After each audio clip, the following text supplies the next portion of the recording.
Inside City Limits is a presentation of Comcast.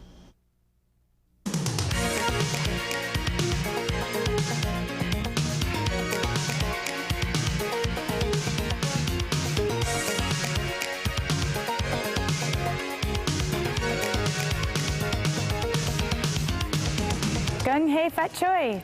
Happy New Year and welcome to Inside City Limits, where we bring you the best of arts and entertainment each week. I'm Katy Jones. And I'm Kimber Frankel. And this Saturday, they're going to be having the big Chinese New Year's parade. So what we're going to learn about tonight is all the different ways that you can celebrate the Year of the Dog. But first, we want to hear from the people on the street. What's your favorite thing to do in Chinatown? Shopping.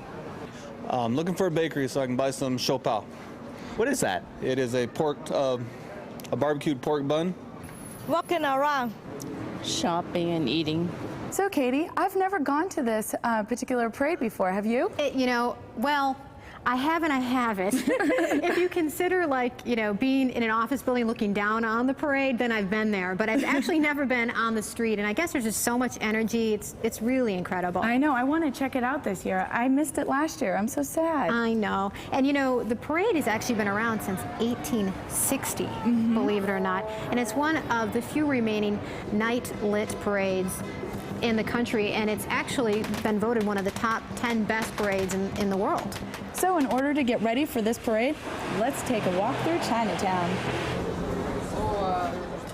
Let me tell you a little bit about San Francisco City Guides. We're a volunteer organization of about 200 people. We lead about 40 walking tours throughout the week and the weekends in the city. In Chinatown, we're going to do about an hour and a half. We'll probably walk a mile and a half. We'll start out in Portsmouth Square. We'll end up at Old St. Mary's. This is kind of an interesting tour because you do both early California history and Chinese history. They kind of come together for the first 50 years. We'll see a Chinese temple. We'll see the street where the Tong Wars were, a lot of alleys, and a lot of interesting architecture. And what I'd like to do is go down to the alley and we'll stop right at the corner. This is Spofford Alley. The Chinese civilization is very, very old. It goes back to about 3,000 years before Christ in recorded history. Atmosphere. I started leading these tours about 4 years ago, and one of the reasons was that when I worked in San Francisco, I fell in love with the city. And San Francisco is a very interesting city with a lot of diversity and a lot of interesting history. You get to meet a lot of people, you get to learn some interesting history, and you get some good exercise. I do a second tour. I do the Palace Hotel. We do tours of North Beach, the old gold rush around Market Street, some of the district tours. In May and October, we do about 25 special tours like this that are unique and we don't offer every day. The tours are free. Like every organization, we pass the hat around at the end of the tour. It takes us about $70,000 to run the organization. And so depression here, a lot of pressure on the Chinese for that, and we'll talk about that. And then 1906 was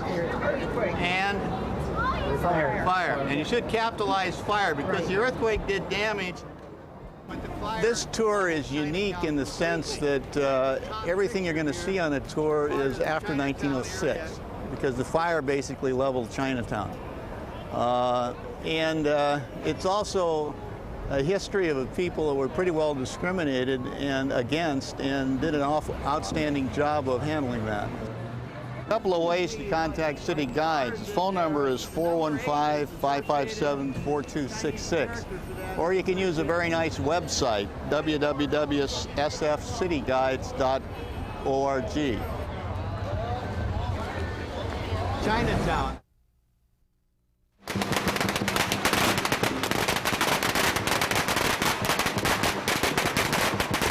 Welcome back to Inside City Limits. We are here at Pier 27. and we're checking out the floats that are going to be in the Chinese New Year's parade. Absolutely. Year of the Dog. Absolutely. And I'm here. R5. And I'm here with David Lay. And David, what is your title actually? I'm the cultural advisor for the parade and festival. Wow, that sounds very fancy, doesn't it? It's been around a long time. Yeah. So tell me about the parade. What were the roots of the parade? Well, the Chinese been having processions in San Francisco for many, many years, from 1849 when the Chinese first came. But for this parade, its origin was in 1953 when we had our first Miss Chinatown contest on Grant Avenue at night. So that was the roots of the parade. Of and this now, parade, you won't find a Lunar New Year parade in China, Hong Kong, Taiwan until recently. This is not traditional. So our parade here is very much Chinese American, like chop suey and fortune cookie is made up. But you had said in China that when they have parades, they're looking to have more of a Western-looking floats, I guess. Yes, this was in Hong Kong 10 years ago. They wanted to have a Lunar New Year parade like the one we have here. And they hired our consultant, Don Whiteley, to go back there, and he brought up all these plans of our floats, which is very traditional Chinese. And once Hong Kong saw these plans, says, we hire someone from the States. And they should be Western floats. Right, exactly. So tell me about the dragon, because I guess it's not really a dragon. I mean, I know that it's not really a dragon, but you know what I mean. For the Chinese, the dragon is a very benign animal. It's made up of all the parts of the different animals. So it has the eyes of a rabbit, antlers of a deer, ears of a cow, mouth of a camel, body of a serpent, and a carp. So it's all the different animals, so it makes it the most powerful animal. So diversity is the key. And that's what this parade is also about, diversity here in this area. Now the dragon itself is not a normal dragon, it's not a performing dragon, because it's a lantern. It's a lantern. It's lit up like a lantern because the 15th day of the first month is the full moon. And it marks the end of the celebration, is the Lantern Festival. And that's why our parade actually is the Lantern Festival. I see. Well, will you stay with us because we have a lot more questions to ask you. Sure, of course, Thank you so much. So now let's go check out the new Asian Art Museum and see what they're doing for the new year. Well, the Asian Art Museum is one of the largest institutions in the Western world devoted to Asian art and culture. We have in our permanent collection 16,000 artworks, and about 2,500 are on view daily. Our mission is to lead a global, diverse audience in appreciating the aesthetic and the intellectual achievements of Asian art and culture. Well, this year, the Year of the Dog, 2006, we actually have our first Lunar New Year Festival, which will be on Target Tuesday, February 7th. And on that day, we have about 9 activities from different cultural celebrations of New Year's around Asia. We'll also have 4 performances from Chaksampa, Tibetan Dance and Opera Group, Pan-Asian Storytelling by Ethnotech, the Chinese American International School. Children will be doing a whole repertoire of dances and songs. And we also have Vietnamese American musician Unity Nguyen performing in honor of Tet Vietnamese New Year. On Thursday, February 9th, we have Peony Performing Arts Group. They had recently performed at the Ethnic Dance Festival, and they'll be doing a feature evening performance on February 9th at 7 o'clock. These events are for everyone, the general visitor, for everyone in the communities, the different Asian communities around the Bay Area, to come and learn about Lunar New Year around Asia, as well as celebrate their own New Year's. One of the outstanding events in the Bay Area is, of course, the Chinese Lunar New Year Parade. That's on February 11th. But one of the things that is often overlooked is all the ways in which other cultures in Asia celebrate New Year's and Lunar New Year. So at the Asian Art Museum, February, the festival, we're doing a Pan-Asian celebration. February 9th, we have Chinese performing arts. In March, we're focusing on Nowruz, and in April, we're focusing on New Year's in Laos. So People should really come here to find out more about the diversity of the ways in which New Year's is celebrated all around Asia.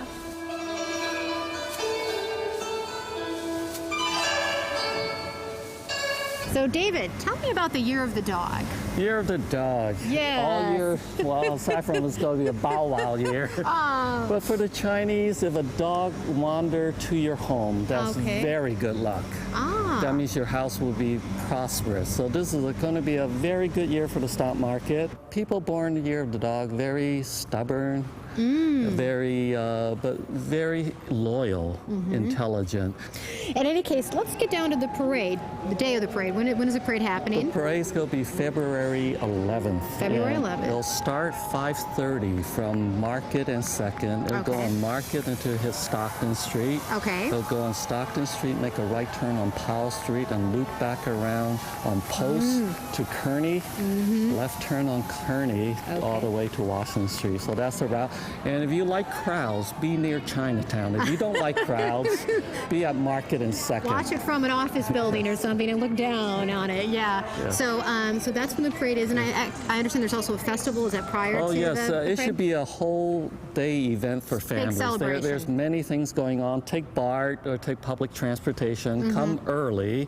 Bring the family. There's a street fair in Chinatown, heart of Chinatown and Grand Avenue. Oh, those are always fun. From 10 to 4. And there's a lot of things for kids, storytelling, younger dancing. These are farmers dancing, impromptu dancing. You can learn to do that. You can learn Chinese lion dancing, drumming, face painting. Sounds like a paper great cutting. time. Oh, So many things. And then the Chinese Culture Center also has a fair. They're at the new Hilton Hotel down Chinatown, heart of Chinatown. And then at Portsmouth Square, the birthplace of San Francisco. Go to the birthplace of San Francisco. There's rides for kids and carnival games. Tell me the website people can go to if they're interested. For all the schedules and everything and the history of the parade. There's so much going on here. You got to go to the website. www.chineseparade.com. Well, thank you so much for being on the show. Really appreciate it. And we're going to check out that festival that he was talking about at the Chinese Cultural Center. Yes, 恭喜发财, everybody.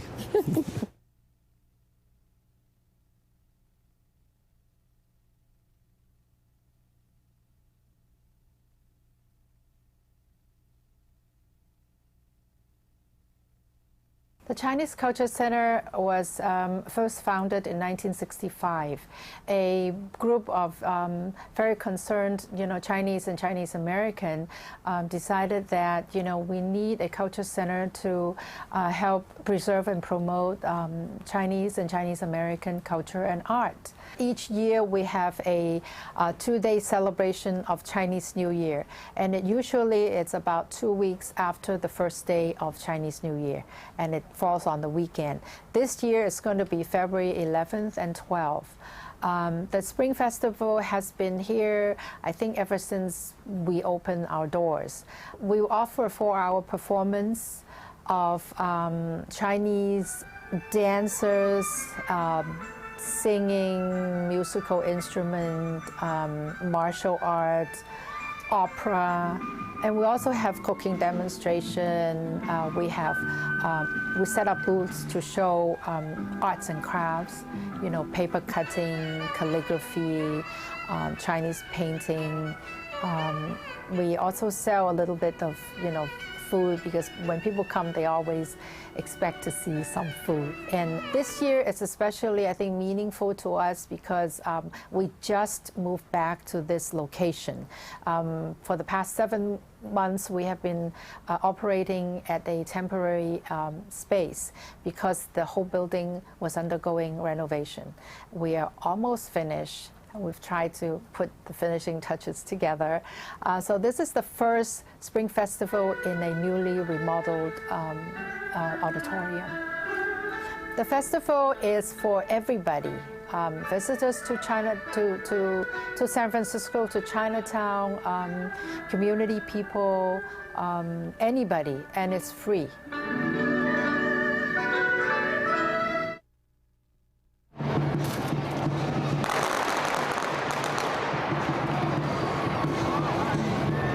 Welcome back to Inside City Limits. We're here with Dave, who is the master float designer for what this a year's job. parade.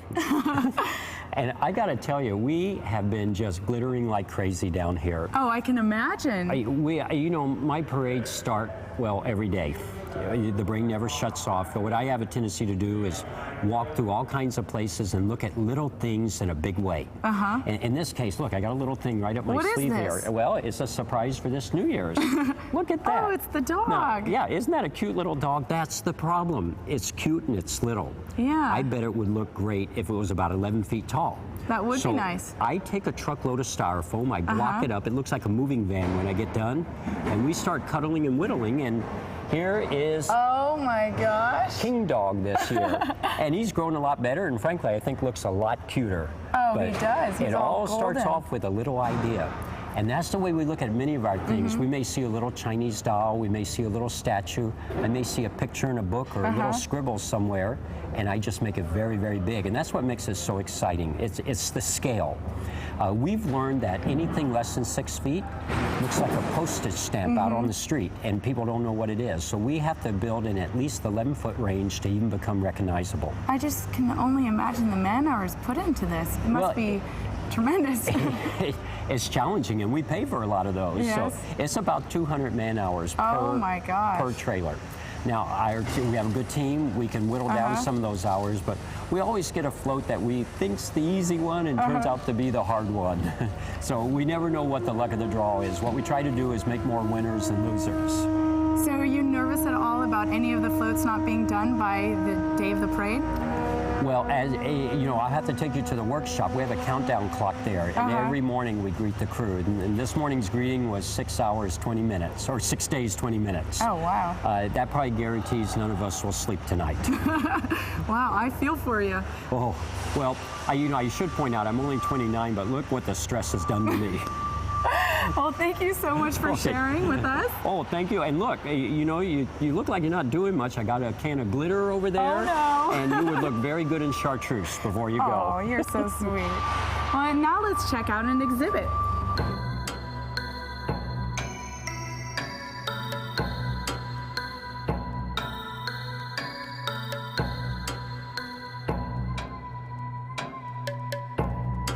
Many, thousands of people actually come to Chinatown. And one of the first questions that they always ask us about during this time period is, well, how did the parade come about?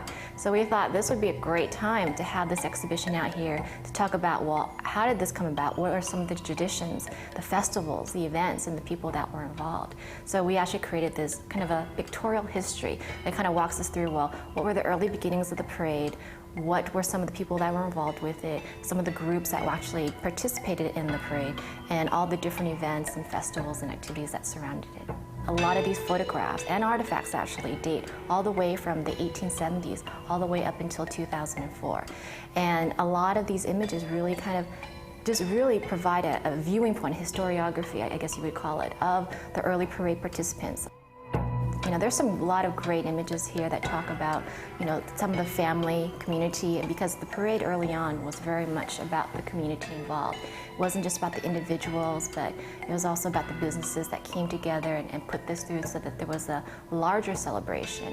So, you know, this really isn't an impersonal exhibition. This is really something that talks to the community, talks to the heart, talks about looking at what are their experiences, and it brings back a lot of memories.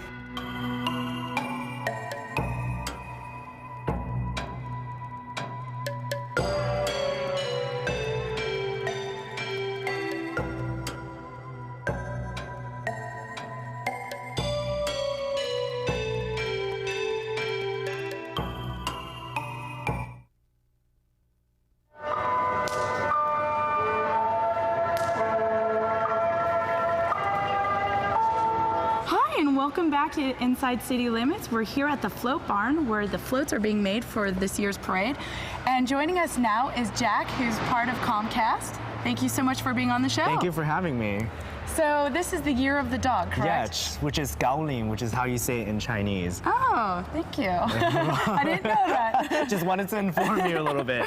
So tell us about the float that we're going to be seeing in the parade. I understand dogs are going to be coming out. Yeah, so actually it's pretty exciting because we're having one of the only performance-based floats in the parade this year. And so what's going to happen is that there's going to be a bunch of little kids who we hired from a little hip-hop dance troupe, and they're going to be performing a routine to who let the dogs out. So I guess what a great idea. I know. So every once in a while, they're going to be coming out of the globe. They're going to be opening up and doing their little routine, and then going back in, and it's going to be all like that during the parade. So it's going to be really exciting to see that happen. Now, why is Comcast a sponsor this year?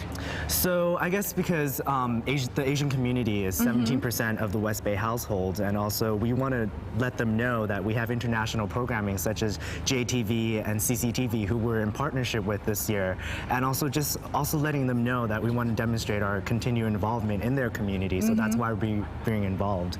And also, I understand that there's other events that Comcast is also hosting on the street. Yes, so we're doing the Weekend Festival, which we're debuting our Comcast demonstration of karaoke fun. So visitors can also come over and demonstrate their skills on our karaoke booth, singing and being projected onto a big screen. And we're also demonstrating how they can actually have that fun at their home with Karaoke on Demand, which is one of the services that we have. I love karaoke. I'm going to be a part of that one. So that's going to be fun, and so they get to win prizes. And, there's going to be a Q&A where if they answer the questions right, from our demo, they get their prizes. So it's going to be a really fun event. Well, thank you so much for being on the show and sharing our beautiful Comcast float with us. No problem. Besides seeing this beautiful float in this year's parade, another attraction is the lion dance teams.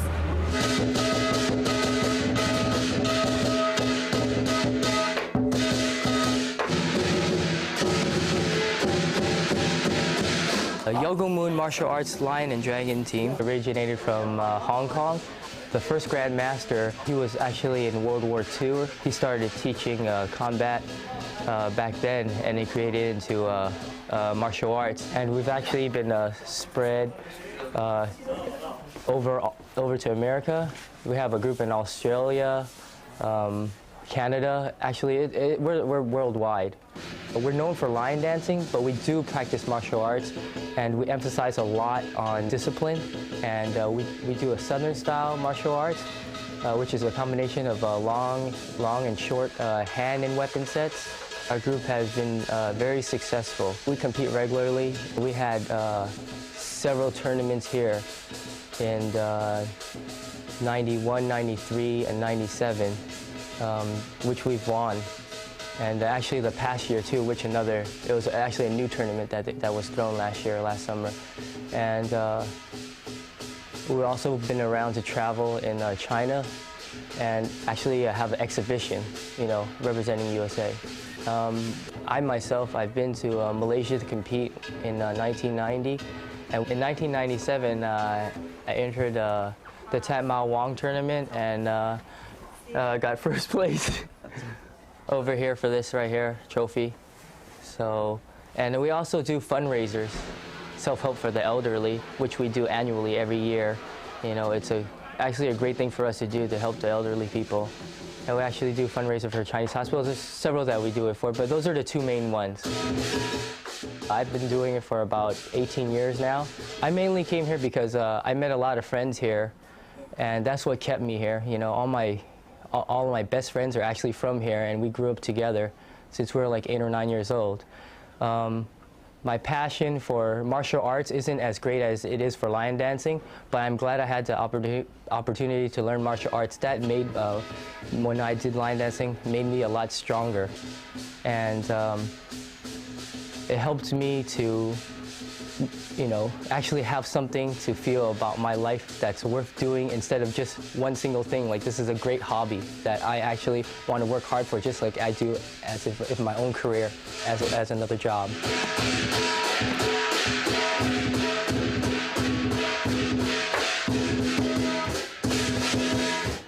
Well, that's our show for tonight. Now make sure that you head downtown early on Saturday, because you want to go to that festival at the Culture Center, right? And you want to get there before the parade. And also, you want to take public transportation. This event is going to be huge. I'm telling you, huge. And on top of it, if you want more information about this whole event, go to their website at ChineseParade.com. And of course, we want to hear from you, so you need to email us at InsideCityLimits@Comcast.net. Until next time, I'm Katy Rice-Jones. And I'm Kimber Frankel, and keep enjoying the sights and sounds inside City Limits. What's your favorite thing to do in Chinatown? Just what I'm doing right now, walking around on a nice day, which is unusual because it doesn't get sunny very often. Look for a place to eat, buy some of these things. I don't even know what these red things are, but that's what I like to do. As you can see, we're just walking around. No, it's just shopping around. Shopping for fresh fruit or just see people walking around. Shopping! Have you bought anything yet? I bought a wallet. Drink tea, eat at the restaurant. Have you had lunch or are you going there right now? Going there right now. My favorite is eat. What's my favorite thing to do? Just look around the shops and everything, and eating. Always love the Chinese food. Well, I guess I'm a little biased there, but.